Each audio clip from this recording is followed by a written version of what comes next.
السلام علیکم ورحمۃ اللہ وبرکاتہ۔ لاکھوں کروڑوں درود و سلام حضرت محمد صلی اللہ علیہ وآلہ وسلم پہ۔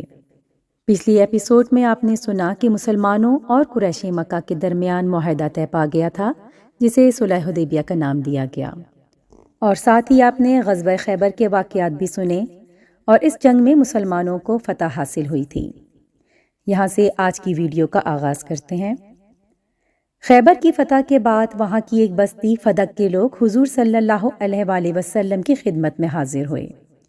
جو لوگ حاضر ہوئے ان کے سردار کا نام نون بن یوشع تھا۔ اس نے حضور سے عرض کیا، ہم اس بات پر صلح کرنے کے لیے تیار ہیں کہ ہماری جان بخشی کر دی جائے اور ہم لوگ اپنا مال اور سامان لے کر فدق سے جلا وطن ہو جائیں۔ حضرت صلی اللہ علیہ وآلہ وسلم نے ان کی یہ بات منظور فرما لی۔ اس سلسلے میں ایک روایت یہ ہے کہ یہودیوں نے فدق کا نصف دینے کی بات کی تھی اور آپ نے اس کو منظور فرما لیا تھا۔ یہاں ایک بات کی وضاحت کرنا بہتر ہوگا۔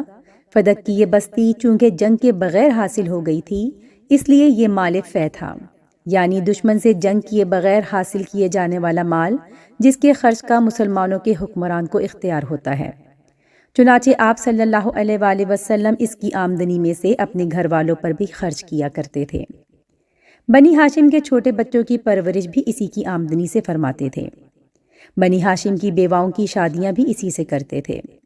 حضور صلی اللہ علیہ وآلہ وسلم کی وفات کے بعد حضرت ابوبکر صدیق خلیفہ بنے تو حضرت فاطمہ نے سمجھا کہ فدق کا علاقہ حضور صلی اللہ علیہ وآلہ وسلم کی ملکیت تھا، لہٰذا انہوں نے کہا کہ اس کی وراثت مجھے ملنی چاہیے۔ چنانچہ انہوں نے حضرت ابوبکر صدیق سے درخواست کی کہ فدق کا علاقہ انہیں دیا جائے۔ حضرت ابوبکر صدیق نے انہیں مسئلہ سمجھایا اور فرمایا، رسول اللہ صلی اللہ علیہ وآلہ وسلم نے فرمایا ہے کہ ہم نبیوں کی میراث تقسیم نہیں ہوتی، ہم جو کچھ چھوڑ جاتے ہیں وہ مسلمانوں کے لیے صدقہ ہوتا ہے۔ حضرت فاطمہ مطمئن ہو گئیں اور پھر دوبارہ یہ مطالبہ نہ کیا۔ جس زمانے میں رسول اللہ صلی اللہ علیہ وآلہ وسلم خیبر پہنچے تھے، اس وقت کھجوریں ابھی پکی نہیں تھیں، چنانچہ کچی کھجوروں کو کھانے سے اکثر صحابہ کرام بخار میں مبتلا ہو گئے۔ انہوں نے اپنی پریشانی حضور اقدس صلی اللہ علیہ وآلہ وسلم سے بیان کی۔ آپ نے ان سے فرمایا، گھڑوں میں پانی بھر لو اور ٹھنڈا کر لو، فجر کے وقت اللہ کا نام لے کر اس پانی کو اپنے اوپر ڈالو۔ صحابہ نے اس ہدایت پر عمل کیا تو ان کا بخار جاتا رہا۔ خیبر کی جنگ میں سلمہ بن اکو رضی اللہ عنہ زخمی ہو گئے تھے تو حضور صلی اللہ علیہ وآلہ وسلم کی خدمت میں حاضر ہوئے۔ آپ نے 3 مرتبہ ان کے زخموں پر دم کیا، انہیں اسی وقت آرام آ گیا۔ اس غزوے میں ایک واقعہ یہ پیش آیا کہ نبی کریم صلی اللہ علیہ وآلہ وسلم کو قضاء حاجت کے لیے جانا تھا۔ آپ نے عبداللہ بن مسعود سے فرمایا کہ دیکھو کوئی اونٹ کی جگہ نظر آ رہی ہے یا نہیں۔ حضرت عبداللہ بن مسعود نے چاروں طرف دیکھا، کوئی اونٹ کی جگہ نظر نہ آئی، البتہ انہیں ایک اکیلا درخت نظر آیا۔ انہوں نے بتایا کہ صرف درخت نظر آ رہا ہے۔ آپ نے فرمایا، ادھر ادھر دیکھو، کوئی اور اونٹ کی چیز نظر آتی ہے؟ اب انہوں نے پھر ادھر ادھر دیکھا تو ایک اور درخت کافی دور نظر آیا۔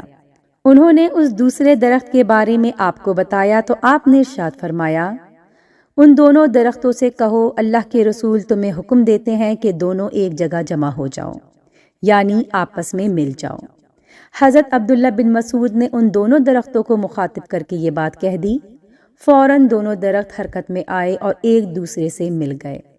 آپ صلی اللہ علیہ وآلہ وسلم نے ان کا پردہ بنا لیا۔ آپ کے فارغ ہونے کے بعد دونوں درخت اپنی جگہ پر لوٹ گئے۔ جب خیبر فتح ہو گیا تو ایک عورت مسلمانوں کی طرف آتی نظر آئی۔ وہ لوگوں سے پوچھ رہی تھی کہ اللہ کے رسول کو بکری کے گوشت کا کون سا حصہ زیادہ پسند ہے۔ لوگوں نے اسے بتایا کہ حضور صلی اللہ علیہ وآلہ وسلم کو دستی کا گوشت پسند ہے۔ اس عورت کا نام زینب تھا۔ یہ مرحب کی بھتیجی اور سلم بن مشکم یہودی کی بیوی تھی۔ یہ بات معلوم کرنے کے بعد وہ واپس لوٹ گئی۔ اس نے ایک بکری کو ذبح کیا، پھر اس کو بھونا اور اس کے دستی والے حصے میں زہر ملا دیا۔ حضرت صلی اللہ علیہ وآلہ وسلم مغرب کی نماز پڑھا کر واپس آئے تو اس عورت کو منتظر پایا۔ آپ نے اس سے آنے کا سبب پوچھا تو وہ بولی، اے ابو القاسم، میں آپ کے لیے ایک ہدیہ لائی ہوں۔ حضور کے حکم پر اس کا ہدیہ لے لیا گیا اور آپ صلی اللہ علیہ وآلہ وسلم کے سامنے رکھ دیا گیا۔ اس وقت وہاں بشر بن برا بن معرور رضی اللہ عنہ بھی موجود تھے۔ آپ نے صحابہ سے فرمایا، قریب آ جاؤ۔ پھر آپ نے دستی سے کھانا شروع فرمایا۔ آپ کے ساتھ ہی بشر بن برا نے بھی دستی سے گوشت کا لقمہ منہ میں ڈال لیا اور اسے نگل گئے، جبکہ آپ صلی اللہ علیہ وآلہ وسلم نے ابھی لقمہ صرف منہ میں ڈالا تھا۔ دوسرے لوگوں نے دوسری جگہوں سے لقمہ لیا۔ جو ہی حضور نے لقمہ منہ میں ڈالا، فوراً اگل دیا اور فرمایا، ہاتھ روک لو، یہ گوشت مجھے بتا رہا ہے کہ اس میں زہر ہے۔ اس وقت بشر بن برا نے عرض کیا، اے اللہ کے رسول، قسم ہے اس ذات کی جس کے قبضے میں میری جان ہے، جو لقمہ میں نے کھایا تھا اس میں مجھے کچھ محسوس ہوا تھا، لیکن میں نے اس کو صرف اس لیے نہیں اگلا کہ آپ کا کھانا خراب ہوگا۔ پھر جب آپ نے اپنا لقمہ اگل دیا تو مجھے اپنے سے زیادہ آپ کا خیال آیا اور مجھے خوشی ہوئی کہ آپ نے اس کو اگل دیا۔ اس کے بعد ان کا رنگ نیلا ہو گیا۔ وہ 1 سال تک اس زہر کے زیر اثر رہے اور اس کے بعد فوت ہو گئے۔ حضور صلی اللہ علیہ وآلہ وسلم نے اس یہودی عورت کو بلوایا اور اس سے پوچھا، کیا تو نے بکری کے گوشت میں زہر ملایا تھا؟ اس نے پوچھا، آپ کو یہ بات کس نے بتائی؟ جواب میں آپ صلی اللہ علیہ وآلہ وسلم نے ارشاد فرمایا، مجھے گوشت کے اسی ٹکڑے نے یہ بات بتائی کہ جو میں نے منہ میں رکھا تھا۔ اس نے اقرار کیا، ہاں میں نے زہر ملایا تھا۔ تب آپ نے اس سے پوچھا، تم نے ایسا کیوں کیا؟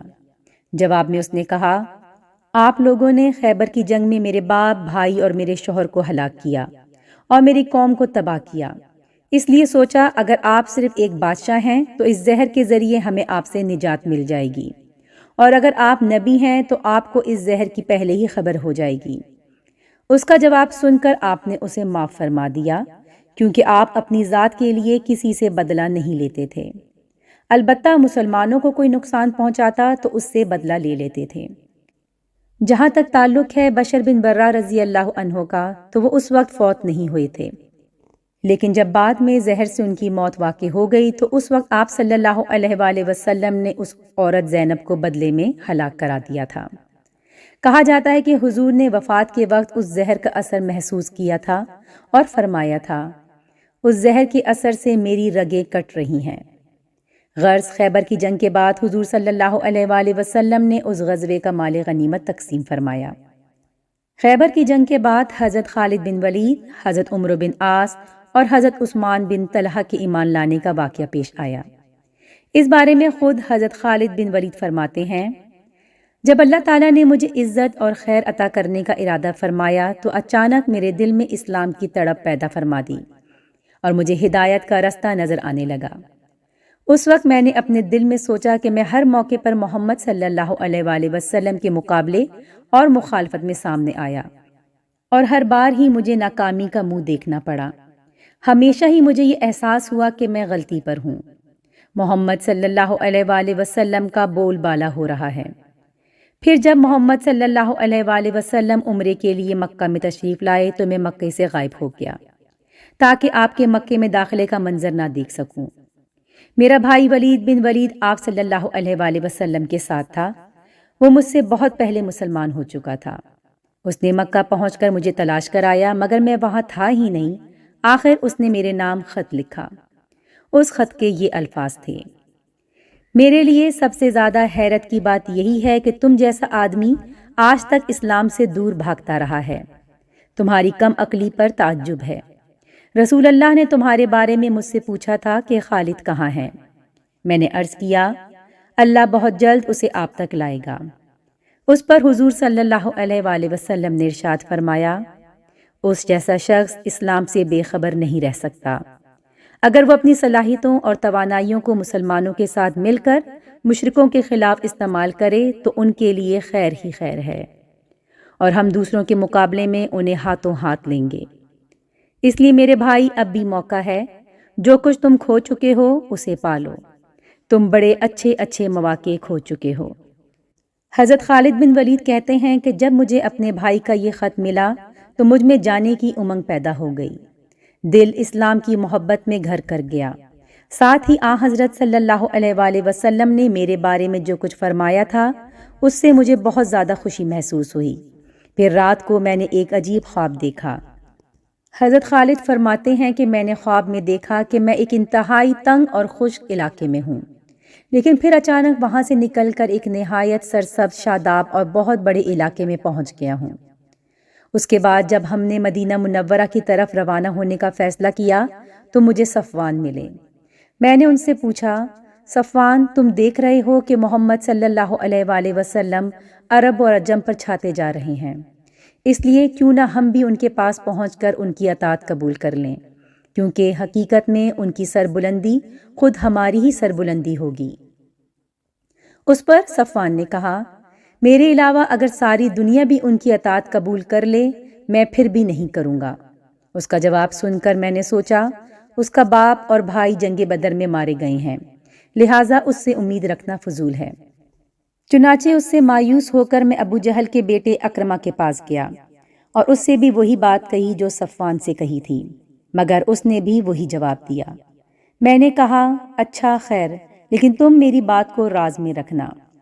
جواب میں اکرمہ نے کہا، ٹھیک ہے، میں کسی سے ذکر نہیں کروں گا۔ اس کے بعد میں عثمان بن طلحہ سے ملا، یہ میرا دوست تھا۔ اس کے بھی باپ اور بھائی غزوہ بدر میں مارے جا چکے تھے، لیکن میں نے اس سے دل کی بات کہہ دی۔ اس نے فوراً میری بات مان لی۔ ہم نے مدینہ جانے کا وقت اور دن اور جگہ طے کر لی۔ ہم دونوں مدینہ منورہ کی طرف روانہ ہوئے۔ ایک مقام پر ہمیں عمرو بن عاص رضی اللہ عنہ ملے۔ ہمیں دیکھ کر انہوں نے خوشی کا اظہار کیا، ہم نے بھی انہیں مرحبا کہا۔ اس کے بعد عمرو نے پوچھا، آپ لوگ کہاں جا رہے ہیں؟ ہم نے صاف کہہ دیا، اسلام قبول کرنے جا رہے ہیں۔ عمرو بن عاص فوراً بولے، میں بھی تو اسی لیے جا رہا ہوں۔ اس پر تینوں خوش ہوئے اور مدینہ منورہ کی طرف چلے۔ آخر حرہ کے مقام پر پہنچ کر ہم اپنی سواریوں سے اترے۔ ادھر اللہ کے رسول صلی اللہ علیہ وآلہ وسلم کو ہماری آمد کی اطلاع ہو گئی۔ آپ نے اپنے صحابہ سے ارشاد فرمایا، مکہ نے اپنے جگر پارے تمہارے سامنے لا ڈالے ہیں۔ اس کے بعد ہم اپنے بہترین لباس میں رسول اللہ صلی اللہ علیہ وآلہ وسلم کی خدمت میں حاضر ہونے کے لیے چلے۔ اسی وقت میرے بھائی ولید ہم تک پہنچ گئے اور بولے، جلدی کرو، اللہ کے رسول تمہاری آمد پر بہت خوش ہیں اور تم لوگوں کا انتظار فرما رہے ہیں۔ چنانچہ ہم تیزی سے آگے روانہ ہوئے، یہاں تک کہ حضور صلی اللہ علیہ وآلہ وسلم کے سامنے پہنچ گئے۔ ہم نے آپ کو سلام کیا، آپ نے گرم جوشی سے سلام کا جواب دیا۔ اس کے بعد میں نے کہا، میں گواہی دیتا ہوں کہ اللہ کے سوا کوئی معبود نہیں، اور یہ کہ آپ اللہ کے رسول ہیں۔ اس پر حضور نے فرمایا، تمام تعریفیں اسی اللہ کے لیے ہیں جس نے تمہیں ہدایت عطا فرمائی۔ میں جانتا تھا تم عقل مند ہو، اسی لیے میری آرزو تھی اور امید تھی کہ تم خیر کی طرف ضرور جھکو گے۔ اس کے بعد میں نے عرض کی، اللہ کے رسول اللہ تعالیٰ سے دعا فرمائیں کہ وہ میری ان غلطیوں کو معاف فرما دے جو میں نے آپ کے مقابلے پر آ کر کی تھی۔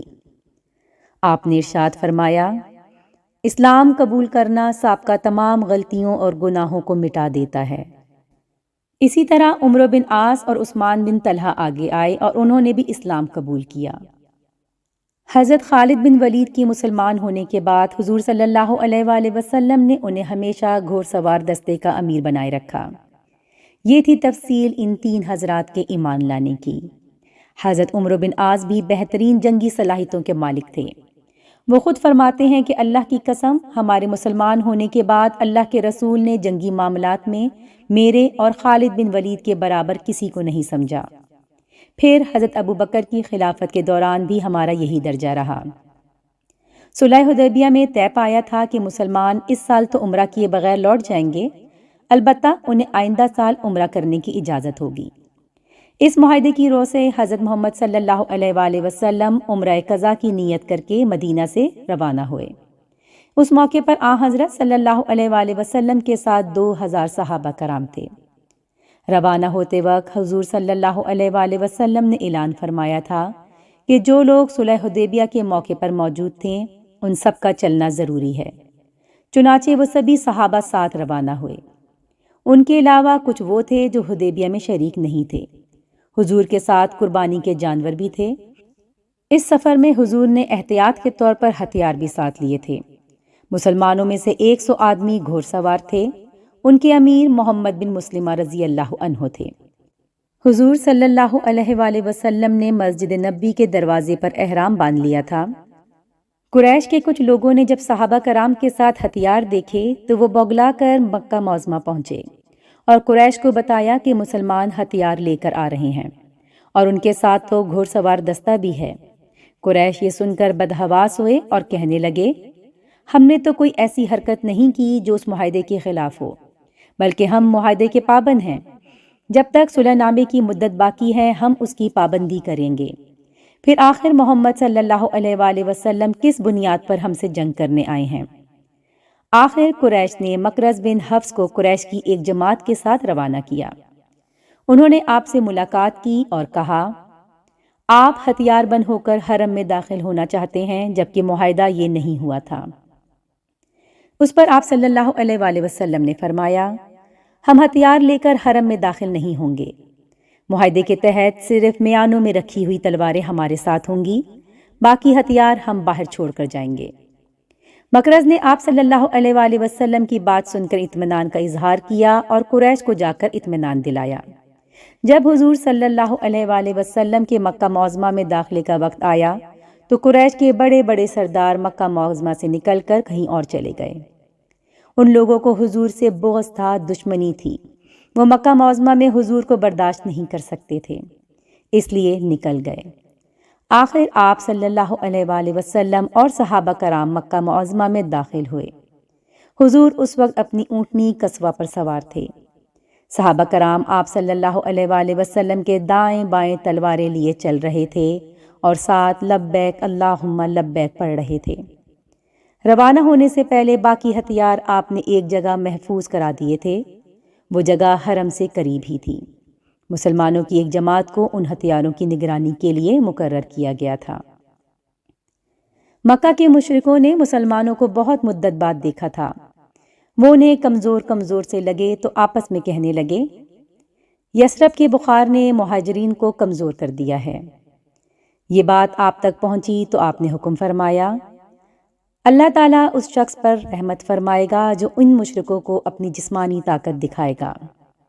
اس بنیاد پر آپ صلی اللہ علیہ وآلہ وسلم نے صحابہ کرام کو حکم دیا کہ طواف کے پہلے 3 چکروں میں رمل کریں، یعنی اکڑ اکڑ کر اور سینہ تان کر چلیں، اور مشرکین کو دکھا دیں کہ ہم پوری طرح طاقتور ہیں۔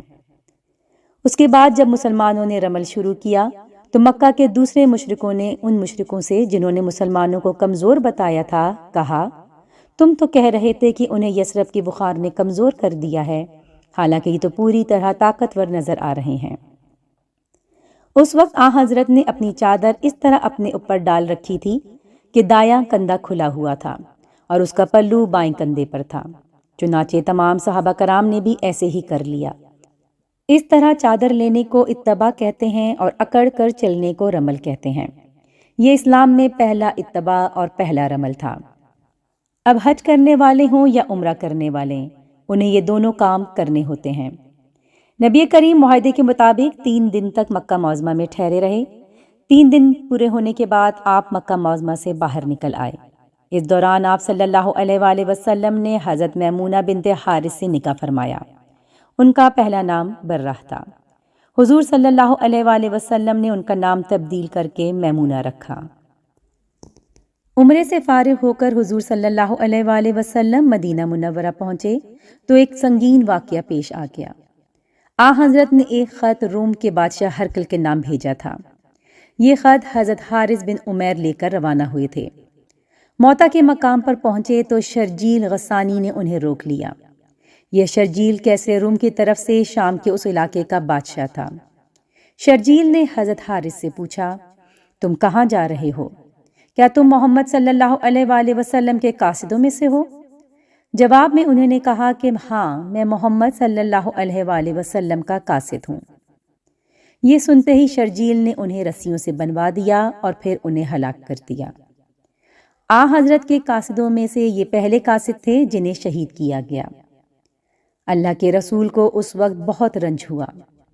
آپ نے فوراً صحابہ کرام کا ایک لشکر تیار کیا اس کی تعداد 3000 تھی۔ حضور نے ان لوگوں کو شاہ روم سے جنگ کرنے کا حکم فرمایا اور اس لشکر کا سپہ سالار حضرت زید بن حارثہ کو مقرر فرمایا۔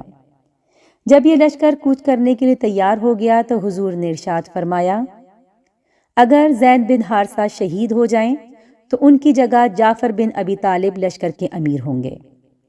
اگر جعفر بن ابی طالب بھی شہید ہو جائیں تو عبداللہ بن رواحہ ان کی جگہ لیں گے، اور اگر عبداللہ بن رواحہ بھی شہید ہو جائیں تو مسلمان جس پر راضی ہوں اسے اپنا امیر بنا لیں۔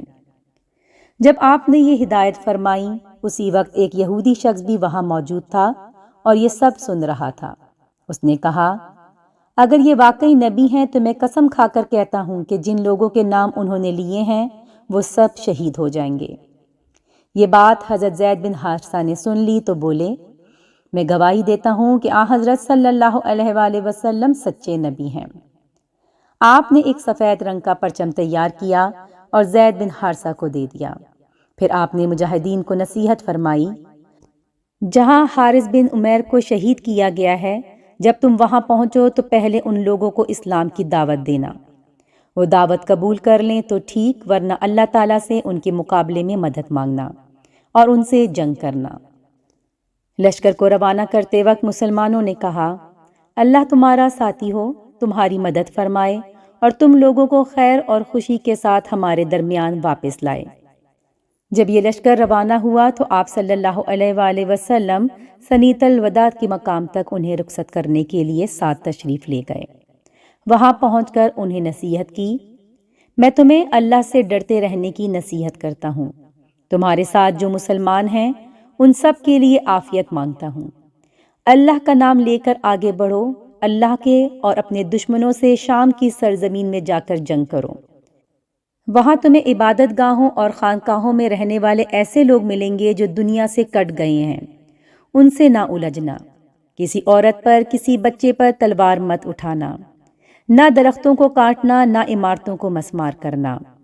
عام مسلمانوں نے بھی انہیں رخصت ہوتے ہوئے کہا، اللہ تمہاری حفاظت فرمائے اور تمہیں مال غنیمت کے ساتھ واپس لائے۔ ان دعاؤں کے ساتھ لشکر روانہ ہوا اور شام کی سرزمین میں پہنچ کر پڑاؤ ڈالا۔ اس وقت صحابہ کرام کو معلوم ہوا کہ روم کا بادشاہ شہنشاہ ہرقل 2,00,000 فوج کے ساتھ ان کے مقابلے کے لیے تیار ہے۔ اس کے علاوہ عرب کے نصرانی قبائل بھی چاروں طرف سے آ کر ہرقل کی فوج میں شامل ہو گئے ہیں اور ان کی تعداد بھی 1,00,000 کے قریب ہے۔ اس طرح لشکر کی تعداد 3,00,000 تک جا پہنچی۔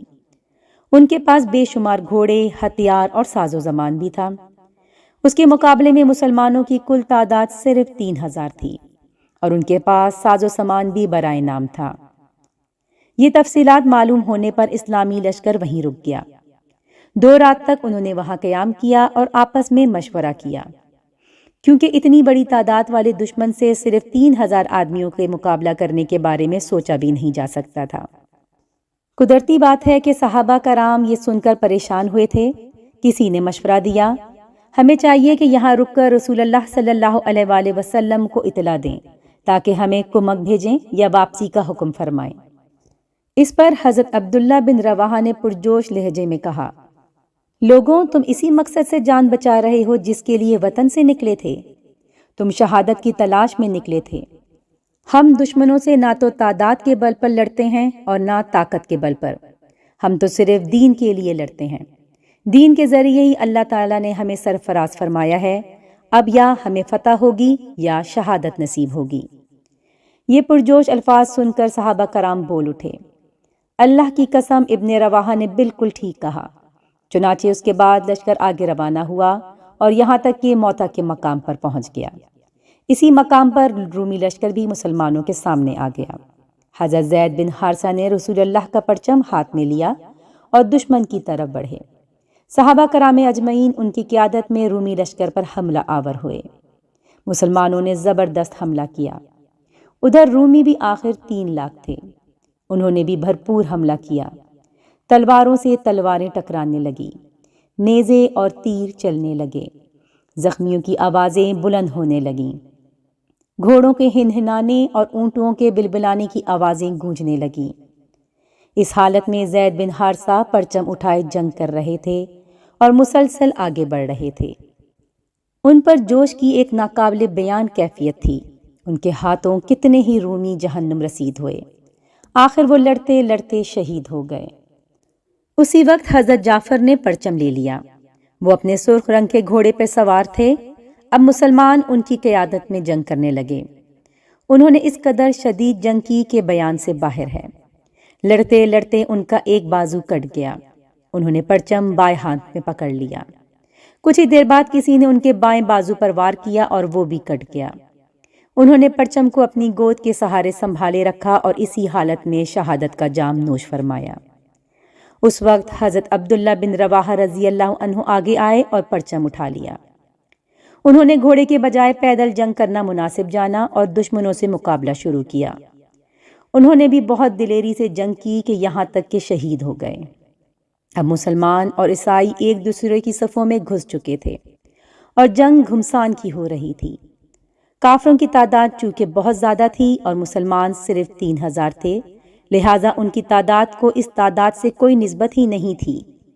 اس لیے ان حالات میں بعض مسلمانوں نے پسپائی اختیار کرنے کا ارادہ کیا، لیکن اسی وقت عقبہ بن عامر رضی اللہ عنہ پکارے، لوگوں، اگر انسانی سینے پر زخم کھا کر شہید ہو تو یہ اس سے بہتر ہے کہ پیٹھ پر زخم کھا کر مریں۔ ایسے میں حضرت ثابت بن ارقم نے آگے بڑھ کر گرا ہوا پرچم اٹھا لیا اور بلند آواز میں بولے، مسلمانوں، اپنے میں سے کسی کو امیر بنا لو تاکہ پرچم اسے دیا جا سکے۔ بہت سے صحابہ کرام پکار اٹھے، آپ ہی ٹھیک ہیں۔ یہ سن کر وہ بولے، لیکن میں خود کو اس قابل نہیں سمجھتا۔ ان حالات میں سب کی نظریں حضرت خالد بن ولید پر پڑیں۔ سب نے انہیں امیر بنانے پر اتفاق کر لیا۔ یہ بھی کہا جاتا ہے کہ خود حضرت ثابت بن ارقم نے ہی پرچم ان کے حوالے کیا تھا اور ان سے کہا، جنگ کے اصول اور فن آپ مجھ سے زیادہ جانتے ہیں۔ اس پر حضرت خالد بن ولید بولے، نہیں، میرے مقابلے میں آپ اس پرچم کے زیادہ حقدار ہیں، کیونکہ آپ ان لوگوں میں سے ہیں جو غزوہ بدر میں شریک ہو چکے ہیں۔ آخر سب کا اتفاق حضرت خالد پر ہو گیا۔ اب حضرت خالد بن ولید کی قیادت میں جنگ شروع ہوئی۔ حضرت خالد بن ولید نے پرچم سنبھالتے ہی دشمن پر زبردست حملہ کیا۔ اس طرح جنگ کا پانسہ صحابہ کرام کے حق میں پلٹ گیا۔ اس طرح کفار پر مسلمانوں کا رعب چھا گیا اور وہ مزید لڑائی سے کترانے لگے۔ صحابہ کرام نے باہمی مشورے سے اس حد تک کامیابی حاصل کرنے کے بعد واپسی اختیار کی۔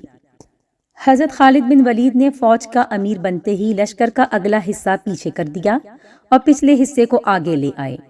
اسی طرح دائیں حصے کو بائیں جانب اور بائیں حصے کو دائیں جانب سے لے آئے۔ اس طرح انہوں نے پورے لشکر کی ترتیب بدل کر رکھ دی۔ جب رومیوں سے آمنا سامنا ہوا تو انہیں ہر طرف نئے لوگ نظر آئے۔ اس طرح انہوں نے خیال کیا کہ مسلمانوں کو کمک پہنچ گئی ہے۔ یہ جنگ مسلسل 7 دن تک جاری رہی تھی۔ امام بخاری نے حضرت خالد بن ولید سے روایت کی ہے کہ جنگ موتا کے موقع پر ان کے ہاتھ سے 9 تلواریں ٹوٹیں۔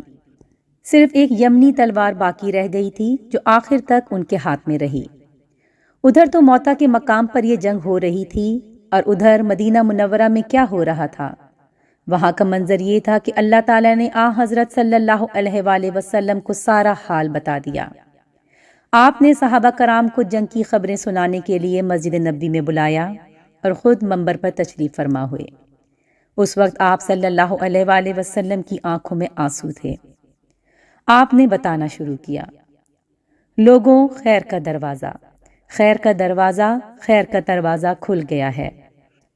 میں تمہیں تمہارے لشکر کے بارے میں بتاتا ہوں، ان غازیوں کے بارے میں بتاتا ہوں۔ وہ لوگ یہاں سے رخصت ہو کر چلے گئے، یہاں تک کہ دشمن سے ان کی مٹبھیڑ ہو گئی اور زید بن حارثہ شہید ہو گئے۔ ان کے لیے مغفرت کی دعا مانگو۔ پھر پرچم جعفر نے لے لیا اور بڑی ثابت قدمی سے لڑے، یہاں تک کہ وہ بھی شہید ہو گئے۔ ان کے لیے بھی مغفرت کی دعا کرو۔ پھر عبداللہ بن رواحہ نے پرچم اٹھایا اور وہ بھی شہید ہو گئے۔ پھر خالد بن ولید نے پرچم اٹھا لیا۔ وہ لشکر کے امیر نہیں تھے، وہ خود اپنی ذات کے امیر تھے، مگر وہ اللہ کی تلواروں میں سے ایک تلوار ہیں، اس لیے اللہ تعالیٰ کی مدد تیار ہے۔ اللہ تعالیٰ نے اس تلوار کو کافروں پر سونپ دیا ہے۔ اللہ تعالیٰ نے دشمن پر فتح نصیب فرمائی۔ اس کے بعد حضور صلی اللہ علیہ وآلہ وسلم نے حضرت خالد بن ولید کے بارے میں دعا فرمائی، اے اللہ، وہ تیری تلواروں میں سے ایک تلوار ہے، تو اس کی مدد فرما۔ اسی دن سے حضرت خالد بن ولید کو سیف اللہ کہا جانے لگا۔ حضرت اسماء بنت امیس رضی اللہ عنہا حضرت جعفر رضی اللہ عنہ کی بیوی تھیں۔ جس روز اس لڑائی میں حضرت جعفر اور ان کے ساتھی شہید ہوئے، نبی کریم ان کے گھر تشریف لائے اور فرمایا، جعفر کے بچوں کو میرے پاس لاؤ۔ حضرت اسماء بچوں کو آپ کے پاس لے آئیں۔ حضور انہیں پیار کرنے لگے اور ساتھ میں روتے بھی رہتے، یہاں تک کہ حضور صلی اللہ علیہ وآلہ وسلم کی داڑھی مبارک آنسوؤں سے بھر گئی۔ حضرت اسماء کو حیرت ہوئی اور پوچھنے لگیں، اللہ کے رسول، آپ پر میرے ماں باپ قربان، آپ کیوں رو رہے ہیں؟ کیا جعفر اور ان کے ساتھیوں کے بارے میں کوئی خبر آئی ہے؟ جواب میں حضور نے فرمایا، ہاں، وہ اور ان کے ساتھی آج ہی شہید ہوئے ہیں۔ وہ یکدم کھڑی ہو گئیں اور رونے لگیں۔ یہاں یہ بات قابل غور ہے کہ اس وقت حضرت جعفر اور ان کے ساتھی مدینہ منورہ سے بہت فاصلے پر ملک شام میں لڑ رہے تھے اور وہاں سے کسی طرح بھی خبر آنے کا ذریعہ نہیں تھا۔ اب ظاہر ہے اللہ تعالیٰ نے بذریعہ وہی خبر حضور صلی اللہ علیہ وآلہ وسلم کو دی تھی۔ آپ نے حضرت اسماء کو بلند آواز سے روتے دیکھا تو فرمایا، اے اسماء، نہ بین کرنا چاہیے اور نہ رونا پیٹنا چاہیے۔ جلدی وہاں عورتیں جمع ہو گئیں، وہ بھی یہ خبر سن کر رونے لگیں، نوحہ اور ماتم کرنے لگیں۔ کسی نے حضور صلی اللہ علیہ وآلہ وسلم کو آ کر بتایا، عورتیں بہت ماتم اور نوحہ کر رہی ہیں۔ آپ نے ان سے ارشاد فرمایا، جا کر انہیں خاموش کراؤ۔ وہ گئے اور جلد ہی واپس آ کر بولے، اللہ کے رسول، وہ خاموش نہیں ہو رہی۔ حضور نے ارشاد فرمایا، جاؤ انہیں خاموش کرنے کی کوشش کرو، اور اگر نہ مانیں تو ان کے منہ میں مٹی پھینکو۔ اس کے بعد آپ نے حضرت جعفر کے بچوں کے بارے میں دعا فرمائی، اے اللہ، جعفر بہترین ثواب کے حقدار ہو گئے ہیں، تو ان کی اولاد کو ان کا بہترین جانشین بنا۔ اس کے بعد آپ صلی اللہ علیہ وآلہ وسلم وہاں سے واپس تشریف لائے اور اپنے گھر والوں سے فرمایا، جعفر کی بیوی بچوں سے غافل نہ ہو جانا، آج وہ بہت غمگین ہیں، ان کے لیے کھانا تیار کر کے بھیجو۔ حضرت جعفر کے بارے میں آپ صلی اللہ علیہ وآلہ وسلم نے ارشاد فرمایا، اللہ تعالیٰ نے جعفر کے دونوں بازوؤں کی جگہ 2 پر لگا دیے ہیں، وہ ان کے ذریعے جنت میں اڑتے پھرتے ہیں۔ حضرت عبداللہ بن عمر کہتے ہیں کہ حضرت جعفر پر ان کے سینے اور منڈوں کے درمیانی حصے میں 90 زخم آئے تھے، یہ تلوار اور نیزے کے زخم تھے۔ حضرت جعفر اس روز روزے کی حالت میں تھے۔ حضرت عبداللہ کہتے ہیں کہ میں حضرت جعفر کے پاس شام کے وقت پہنچا، وہ میدان جنگ میں زخموں سے چور پڑے تھے۔ میں نے انہیں پانی پیش کیا تو انہوں نے فرمایا، میں روزے سے ہوں، تم یہ پانی میرے منہ کے پاس رکھ دو، اگر میں سورج غروب ہونے تک زندہ رہا تو اس پانی سے روزہ افطار کر لوں گا۔ حضرت ابن عمر فرماتے ہیں کہ سورج غروب ہونے سے پہلے ہی وہ شہید ہو گئے۔ حضرت عبداللہ بن عمر سے روایت ہے کہ ایک مرتبہ ہم رسول اللہ کے ساتھ تھے، اچانک آپ نے آسمان کی طرف منہ اٹھایا اور وعلیکم السلام ورحمۃ اللہ فرمایا۔ لوگوں نے عرض کیا، اے اللہ کے رسول، یہ آپ نے کیوں فرمایا؟ جواب میں آپ نے ارشاد فرمایا، ابھی میرے پاس سے جعفر ابن ابی طالب فرشتوں کے جمگٹ میں گزرے ہیں، انہوں نے مجھے سلام کیا تھا۔ غزوہ موطا سے واپس آنے والے لشکر جب مدینہ منورہ کے قریب پہنچے تو وہاں آ کر اللہ کے رسول اور مسلمانوں نے ان سے ملاقات کی۔ شہر میں بچوں نے اشعار گا کر انہیں خوش آمدید کہا۔ اس وقت آپ اپنی سواری پر تشریف لا رہے تھے، ان بچوں کو دیکھ کر فرمایا، انہیں اٹھا کر سواریوں پر بٹھا لو اور جعفر کے بچوں کو میرے پیچھے بٹھا دو۔ چنانچہ ایسے ہی کیا گیا اور اس طرح یہ لشکر مدینہ منورہ میں داخل ہوا۔ 3 لاکھ دشمنوں کے مقابلے میں صرف 3000 صحابہ کا مقابلہ کرنا اور ان کے بے شمار لوگوں کو ہلاک کر کے لشکر کا صحیح سلامت واپس مدینہ لوٹ آنا ایک بہت بڑی کامیابی تھی۔ اس بہت بڑی کامیابی پر جس قدر بھی خوشی محسوس کی جاتی وہ کم تھی۔ امید کرتی ہوں آج کی ویڈیو آپ کو پسند آئی ہوگی۔ نیکسٹ ایپیسوڈ میں انشاءاللہ پھر ملاقات ہوگی، جب تک کے لیے اللہ حافظ۔